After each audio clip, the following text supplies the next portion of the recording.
अब जैसा कि आप अपने स्क्रीन में अपने सामने देख सकते हैं, हम बात कर रहे हैं सेक्शन 3 ऑफ कोफीपोसा की। Section 3 of COFEPOSA is the main section which is talking about the whole aspect of preventive detention under the act. ठीक है, सेक्शन 3 वो सेक्शन है जो प्रिवेंटिव डिटेंशन की पूरी तरीके से डिटेल में बात करता है। सेक्शन 3 से लेके सेक्शन 7 तक सारी चीजें प्रिवेंटिव डिटेंशन की तरफ एम करती हैं। ठीक है, 4, 5, 6, 7 अलग अलग तरह की बात करते हैं कि कहाँ पर डिटेन किया जाना चाहिए, प्लेस ऑफ डिटेंशन से रिलेटेड जो डिसीजन होना चाहिए, कब डिटेंशन के ग्राउंड सीवरेबल होते हैं, तो क्या होता है। एंसिलरी एस्पेक्ट्स की बात करता है which are not very important, which we will not be going into during the course of this lecture. We will be restricting ourselves to the provision of section 3 because it is section 3 which is the main core, the backbone of this particular legislation so far as the part of preventive detention is concerned. Okay, section 3 of COFEPOSA की जब आप बात करते हैं, section 3 को अगर आप ध्यान से देखेंगे खोल के, तो वो 3 पार्ट्स में डिवाइड हो जाता है। वो सबसे पहले ये बताता है कि प्रिवेंटिव डिटेंशन का ऑर्डर कौन दे सकता है, कौन डायरेक्ट कर सकता है प्रिवेंटिव डिटेंशन का, उसका ग्राउंड क्या होना चाहिए और किन ऑफेंसेस के रिलेशन में वो डायरेक्शन दिया जा सकता है। ठीक है, तो by whom can the order be given?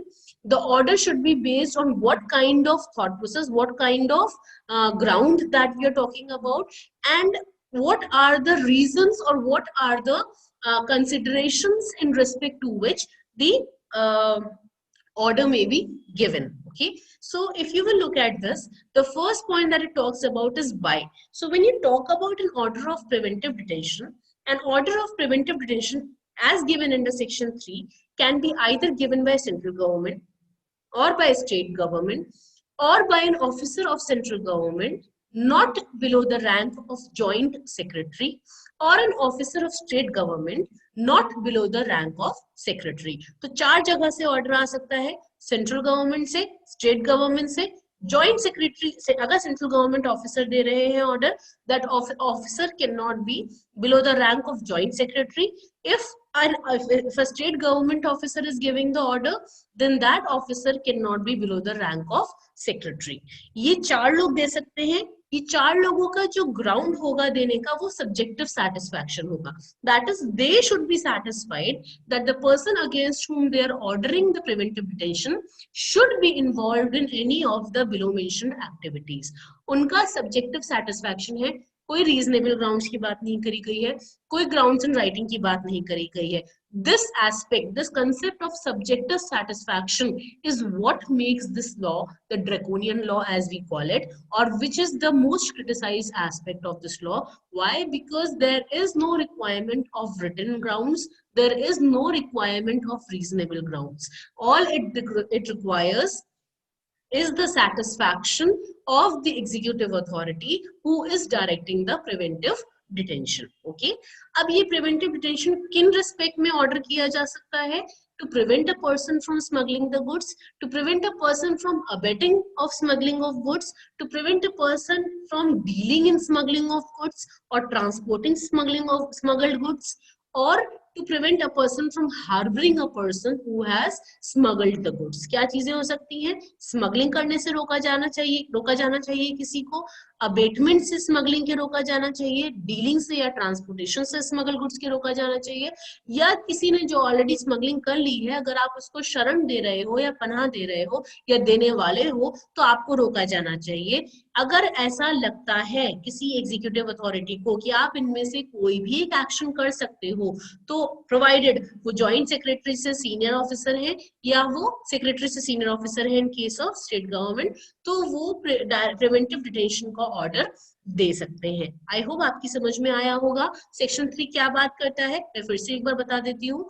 Section 3 ये बात करता है कि किस केस में central government, state government or an officer of central government above the rank of joint secretary or an officer of state government above the rank of secretary can give an order of preventive detention. When can they give an order of preventive detention? If they feel that a person is likely to smuggle goods, to abet smuggling of goods, to deal in smuggled goods, to transport smuggled goods, or to harbor a person who has already smuggled goods. In order to prevent the person from doing any of these activities, the aforesaid executive authority can pass an order of preventive detention. ठीक है, ये एक preventive detention का section 3 में जो एक basic structure दिया गया है, मैंने यहाँ पर उसकी बात करी है। इसी से रिलेटेड एंसिलरी प्रोविजंस सेक्शन 4 से लेके सेक्शन 7 में आपको मिल जाएंगे। अब हम बात करते हैं कंपैरेटिव एनालिसिस की between article 22 of the constitution and section 3 of COFEPOSA, read with section 8 and section 9 of COFEPOSA. Section 3 के अंदर प्रिवेंटिव डिटेंशन की बात करी गई है और सेक्शन 8 और सेक्शन 9 एडवाइजरी बोर्ड की बात करते हैं। ठीक है, अब जैसा कि मैंने आपको बताया था, आर्टिकल 22 में प्रिवेंटिव डिटेंशन बताया गया है। Before we look at कोफीपोसा, before we look at the right hand side column, let us first talk about what exactly preventive detention deals with under article 22 of the constitution. पहली चीज article 22 में constitution की जो preventive detention से related दी गई है, वो ये कहा गया है कि preventive detention can be for a period of maximum 3 months। 3 महीने से ज्यादा आप किसी को प्रिवेंटिव ग्राउंड्स पर डिटेन नहीं कर सकते हो। पर अगर आपको 3 महीने से ज्यादा किसी को डिटेन करना है, तो उसके लिए before that period of 3 months gets over, you have to take the opinion of an advisory board, and if the advisory board is of the opinion that yes, the detention needs to be continued, only in that case can the period of 3 months be further extended। ठीक है, क्या बात बोली गई है? 3 महीने तक आप किसी को भी डिटेन कर सकते हो, आपको किसी की अथॉरिटी की जरूरत नहीं है। जो भी अथॉरिटी की हम बात कर रहे हैं, ठीक है, जो भी एग्जीक्यूटिव अथॉरिटी, लेजिस्लेटिव अथॉरिटी जो भी डिटेन कर रही है, वो मैक्सिमम पीरियड 3 महीने के लिए किसी को डिटेन कर सकती है, okay, legally.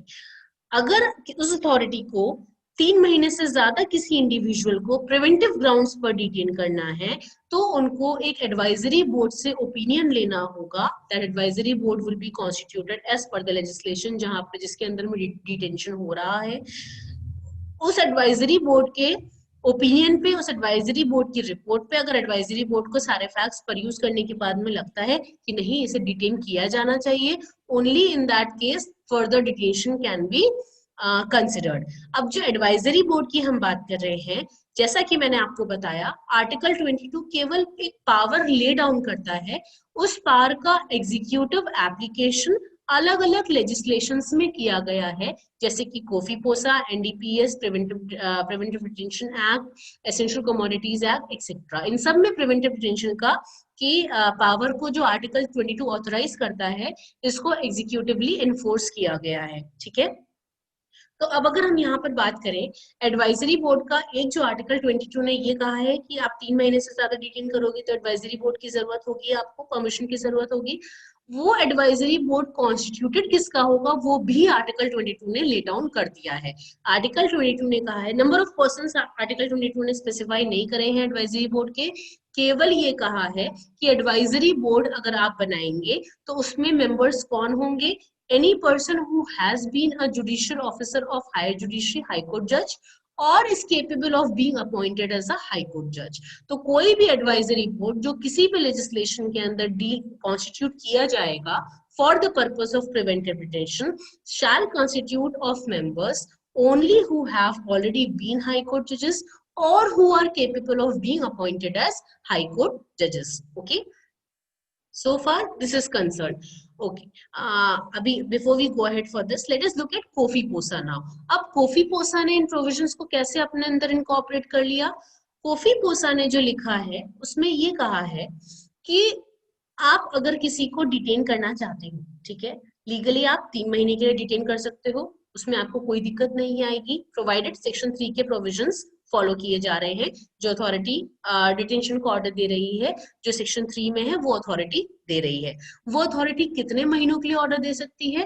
When you read section 3 of COFEPOSA with article 22, you come to the conclusion that any central government, any state government, any central government officer above the rank of joint secretary, any state government officer above the rank of secretary can give the order of detention to prevent smuggling activities based on subjective satisfaction for a maximum period of 3 months। अभी हमने यहाँ पे क्या किया, section 3 और article 22 को combine कर दिया। कंबाइन रीडिंग के बाद में हमारे पास में ये कॉम्प्रिहेंसिव इमेज निकल कर आती है। ठीक है, 3 महीने के लिए वो लोग ऑर्डर दे सकते हैं, कोई नहीं पूछेगा।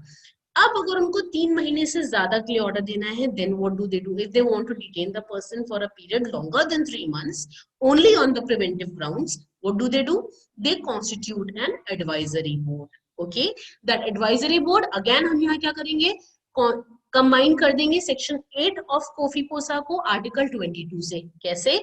यहाँ पर एडवाइजरी बोर्ड कॉन्स्टिट्यूट किया जाना चाहिए। वो एडवाइजरी बोर्ड किसका होगा? मेंबर्स का होगा। कौन मेंबर्स की क्वालिफिकेशन क्या होगी? They should either be sitting high court जजेस, they should have been high court जजेस, और they should be qualified to be high court जजेस। ठीक है, हाई कोर्ट जजेस की रैंक के ऑफिसर्स ही मेंबर्स बन सकते हैं बोर्ड के। अब इसमें सेक्शन 8 ने थोड़े और एडिशंस कर दिए। सेक्शन 8 ने कहा कि जो मेंबर्स होंगे वो दे should B, they can be, कितने हो सकते हैं? एक चेयरमैन होगा और 2 अदर पर्सन्स होंगे। तो 3 मेंबर्स का एडवाइजरी बोर्ड कोफीपोसा के अंदर बनाया जाएगा। अगर 3 महीने से ज्यादा डिटेन करना है आपको किसी इंडिविजुअल को, वो 3 मेंबर्स कौन होंगे? एक चेयरपर्सन होगा और 2 और लोग होंगे। उनकी क्वालिफिकेशन क्या होगी? They should have been high court जजेस और they should be qualified to be appointed as high court जजेस। इतनी बात आपके समझ में आई? ज्वाइंट सेक्रेटरी लेवल से, सेक्रेटरी लेवल से, central government, state government level से हमने 3 महीने की बात करी। 3 महीने से हमें एक्सटेंड करना था तो हमने एडवाइजरी बोर्ड बना दिया। वो एडवाइजरी बोर्ड की हमने मेंबरशिप बताई, क्वालिफिकेशन बताई। ठीक है, अब हम आगे बढ़ते हैं। ओके, अब हम आगे बढ़ते हैं। जो आपका कोफीपोसा है वो एक स्टेप और आगे चला जाता है। वो ये कहता है कि ठीक है, कुछ ऐसे भी केसेस हो सकते हैं जहां हमें 3 महीने से ज्यादा डिटेन तो करना है, ठीक है, बट हम एडवाइजरी बोर्ड की परमिशन नहीं लेंगे। ठीक है, ऐसे कौन से केसेस हैं जहां आप 3 महीने से ज्यादा डिटेन तो कर सकते हो बट आप एडवाइजरी बोर्ड की परमिशन लेना मैंडेटरी नहीं होता है? अच्छा, अब कोई भी मुझसे ये बात आराम से बोल सकता है कि this is violative of the constitution provision. So constitution in article 22 itself lays down that whatever be the aspect relating to preventive detention, it can be duly covered by the respective legislation। Advisory board की requirement की कब जरूरत है, कब नहीं जरूरत है, advisory board कितने टाइम तक एक्सटेंड कर सकता है, नहीं कर सकता है, ये सारी चीजें हम एड्रेस नहीं करेंगे कॉन्स्टिट्यूशन में, ये रेस्पेक्टिव लेजिस्लेशन एड्रेस करेगा and it will not be violative of the constitution। So even when constitution requires that 3 months के beyond advisory board की permission की जरूरत है, it also empowers the legislature to make the legislation in which there is an exception to this effect। Hence section 9 की constitutionality cannot be questioned। Why? Because the article 22 itself empowers the legislature to make the respective legislation addressing all the questions relating to preventive detention। अब अगर आप section 9 को देखेंगे, section 9 कहता है कि ऐसे कौन से केसेस हैं जहां पे 3 महीने से ज्यादा आपको डिटेन तो करना है बट आपको एडवाइजरी बोर्ड की परमिशन नहीं लेनी है। वो केसेस वो होते हैं जहां पर सेक्शन 9 ने कुछ ग्राउंड्स ऐसे ले डाउन करे हैं, स्मगलिंग से रिलेटेड ही हैं बट कुछ स्पेशल ग्राउंड्स हैं जिनको सेक्शन 9 ने ले डाउन किया हुआ है। उस केस में उन्होंने कुछ राइडर्स भी लगा दिए हैं। अब ऑब्वियस सी बात है, आपने पावर बढ़ा दी है तो उस पावर को एक्सरसाइज करने के लिए अथॉरिटी भी स्पेशल होनी चाहिए। इसलिए वो कहते हैं अब यहाँ स्टेट गवर्नमेंट ये अथॉरिटी एक्सरसाइज नहीं कर सकती है, ना ही कोई स्टेट गवर्नमेंट ऑफिसर ये अथॉरिटी एक्सरसाइज कर सकता है। केवल सेंट्रल गवर्नमेंट ये अथॉरिटी एक्सरसाइज करेगी।